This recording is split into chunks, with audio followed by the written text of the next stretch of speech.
personal use, what's your biggest takeaway from today? Something that you learned that you'll be implementing right away? Wow, there's a lot of little tips and tricks.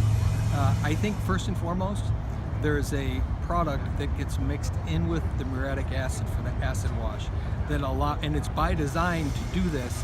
It helps the acid hang on the walls as you're acid etching. Now that could be used in a normal acid wash when you're just doing a normal acid wash in a pool. It allows that acid to stick longer on the walls, so you're going to get that cleaning process.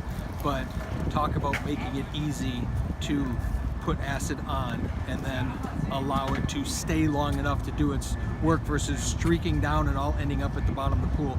It's allowed to stay on the wall, and that's called BioDex, is that particular product. That was a cool thing because that made a part of the process that isn't the most fun. It made it way more easy because it's just going to make it much easier. It's doing its job. So that was one big takeaway.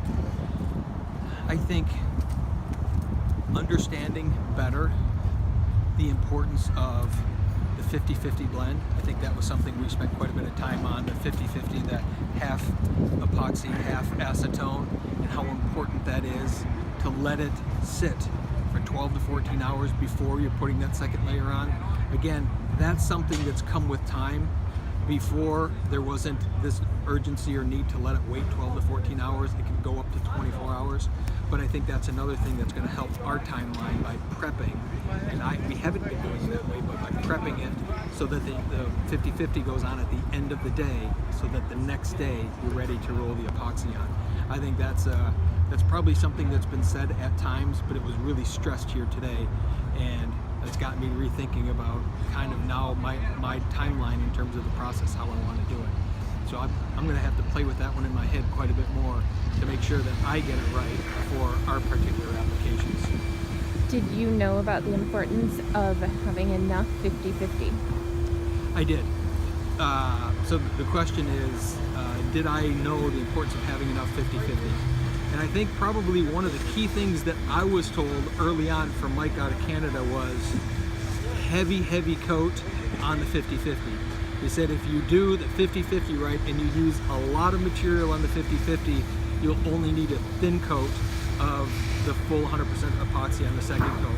And that I learned early on, which really helped me because I was struggling in the beginning trying to balance and making sure that I was doing it right. But once I realized that you can just soak those walls and floor as much as possible with the 50-50, and I think that's what's helped our success rate, is knowing how important it was to put a lot of that on. And I think that's probably, if we looked on a microscopic level and we looked at the pools that didn't work properly or that there were failure on, likely that's where the failure happened, is the delamination. There was not enough 50-50. So as soon as you put the full epoxy on, it was never penetrating all the way into that surface, and you're getting, it's called off-gassing. And if you're getting any off-gassing, that's pushing that material away from the surface of the pool, and you're going to create bubbles which ultimately are going to tear, and you're going to create delamination.